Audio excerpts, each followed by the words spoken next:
我條友吹水又唔肯抹口，我條友衰咗又唔肯收手，四圍走，四圍唞，四圍嘔，漏臭，毫無賣相先至最強，毫無賣點唔使使錢，就算包裝都係唔掂，所以兩條友先有勇氣撲向前。呢個我諗我都係最近呢一年 realize 嘅，即係 realize 就係我頭嗰3年一直都以為呢個老細真係有心，即係俾人呃3年都好撲街，我覺得我自己。你每隔一段時間咧，想話轉型咧，係咪就係差唔多你開始有個 realization 就係話？係，我諗應該咁，我諗應該咁講啊，我諗應該咁講啊。之前我係即係 being suspicious 懷疑啫，即係懷疑呢條都係撲街嚟㗎啦，咁樣類似咁樣。先等我搞清楚先，你 total 教咗幾多年啊？我03年9月開始教。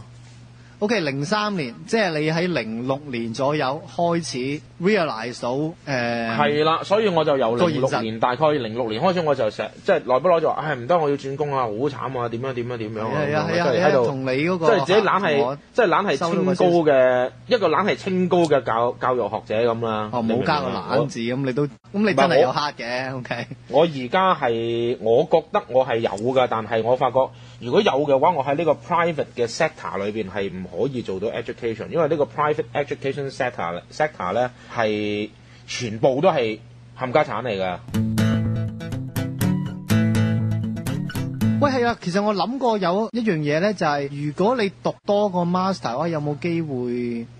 因為我唔知香港啲大學嗰個 TA 嗰個 system 點樣樣。佢唔係 TA， 佢唔係 TA， 佢有啲叫做 lecturer 嘅喺大學裏邊。同埋而家大學嗰個制度好複雜㗎啦，已經。即係基本上都係一個少數人利益輸送、互相揾食嘅系統。第一啦，即係因為我陰謀論者嚟㗎啦，第一係咪？係。我又唔知道大學有冇得讀陰謀論，如果有嘅話，我應該安娜畢業，我覺得。陰謀論加厚黑學。business 嗰啲我真係冇諗住讀啦，好坦白講。即係好似最近我去 apply 呢個 sociology 嘅 degree， 我都係一心諗住真係 for fun 㗎。我睇完。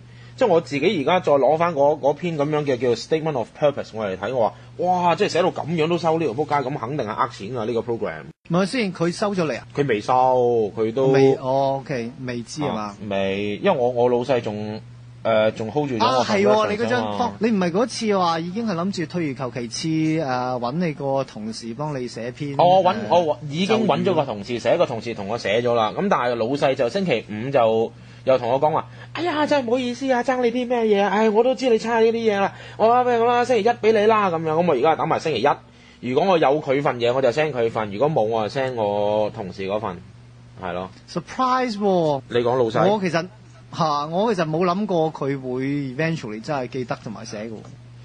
咁佢有樣嘢仲廢，有樣嘢仲廢，我已經 offline block 咗呢樣嘢㗎啦。俾咗我老細2個禮拜呢份嘢，跟住星期5佢就嚟同我講話我都知差你一啲嘢㗎啦，點樣，跟住轉個頭就問我你會唔會仲有嗰份嘢？我好似唔知塞咗去邊啊！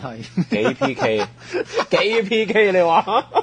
我覺得佢肯，即係佢仲記得已經係情至盡㗎啦，對佢嚟講。OK， 咁講翻中之大行，教育學者嘅夢想。咁話你初頭本來頭嗰3年就好有理想嘅，咁就3年之後我直到而家都好有理想，我一路都好有理想。即係如果你話教學方面，雖然我而家教嗰啲僆仔，我而家教嗰啲僆仔，我知道係社會上面較差嗰一班嚟嘅。即係我暫時都唔想接受呢個係 norm。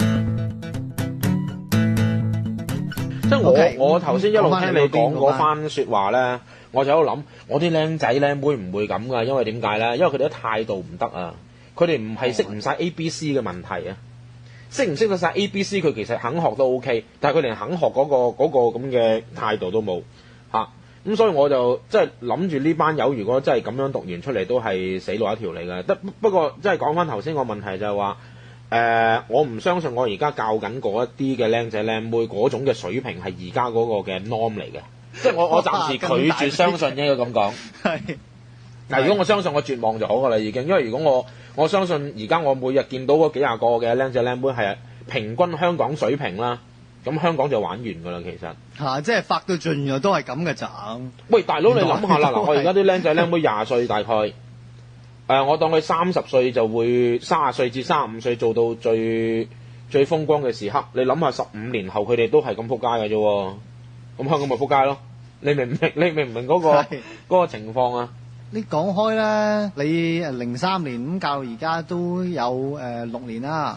係。其實有冇啲你6年前教過嘅學生somehow大家相遇翻，跟住你去到驗證翻佢哋而家嗰個嘅生活係咪好似係？有呢啲咁嘅 case 啊，應該咁講。係。即係撲街嘅 case。唔係，我有遇過翻，即係有人揾翻嚟教過嘅學生，係啦。我可以話俾你聽，我所遇翻大概係都係10個8個啫，唔多。咁大部分都係唔好嘅。有一個較為好啲嘅咧，就係而家應該早大概3年到就漏咗我幫佢開個股票戶口嘅股票經紀，嗰個係夜校學生嚟嘅。呢個唔係 supposedly 喺金融風暴入邊死得最慘嗰一個。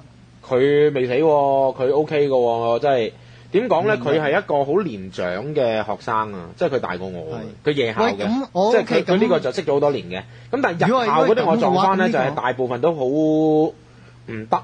即係例如係因為我哋學校咧個 profession 就係 accounting，即係我唔教 accounting 嘅，所以我喺學校咧就即係基本上都係教啲閒科嘅啫，冇所謂啦嚇。即係只要佢人工唔好，即係唔好踐踏我尊嚴就 OK 噶啦。不過 anyway 呢樣嘢次要嘅。咁因為我哋學校個 professional accounting 咧，咁所以咧好多都會出咗去啲 accounting firm 嗰度做嘅。咁好坦白講係幾大部分都做下做唔到咯。當然有一啲真係喺啲 auditing firm 嗰度真係一路做嘅時候，佢都一路做到尾，而家做到已經考緊。我頭先咪講嗰個咁樣嘅 association 就有16份卷，佢而家已經開始考。即係第13、14、15、16啦咁樣，即係之前嗰12科自動 waive 咗噶嘛。但係呢啲咁嘅人咧，就已經喺佢哋所謂嗰期alumni嗰度咧，已經係萬中有一個嚟噶啦，精英嚟啦已經。我識親啲 friend 咧，無論喺美國讀又好，喺香港讀又好咧 account 其實 supposingly 係應該讀得好辛苦嘅 supposingly 係應該係即係你要 pay 呢個。110% 咧，你可能都係只係收翻70%幾嘅成果，咁但係嗰啲可能已經好高興咯。咁但係聽到你講 quadratic equation 都唔識 solve 嗰一隻，咁你好難上到去話要。唔係 quadratic equation 都唔識 solve 啊，佢係英文 write 寫字同埋英文白色 white 佢都唔識分嗰啲啊，唔係 quadratic equation， 你唔好高估佢哋。RIGHT 同埋呢個 RW 好恐怖啊，大佬！你明唔明啊？唔係㗎喎，有一啲人啲英文好差，但係啲 math 可以好好㗎喎。我明，但係個問題係，即係香港大部分包括即係包括閉校嗰個，即係被大眾所承認嘅 program 都係要係英文為主㗎嘛，係嘛？咁變咗，就算我嗰條數學題。你識做嘅話，但係你都要睇明咗嗰條數學題問乜先咯。咁你呢個06年醒覺啦，咁咪可以掙扎咯，企圖跳船啦，咁你跟住就剔咗個咁嘅某間專上學院夜校啦，咁跟住即係讀到擦蟹啦。唔係，咁嗰個就05年開始讀噶啦，嗰陣時係發覺生活冇乜意義啊，份工又太得閒啊咁樣咯，嗰陣時就我覺得你嗰陣都唔係好得閒噶咯，我印象中你好似已經係。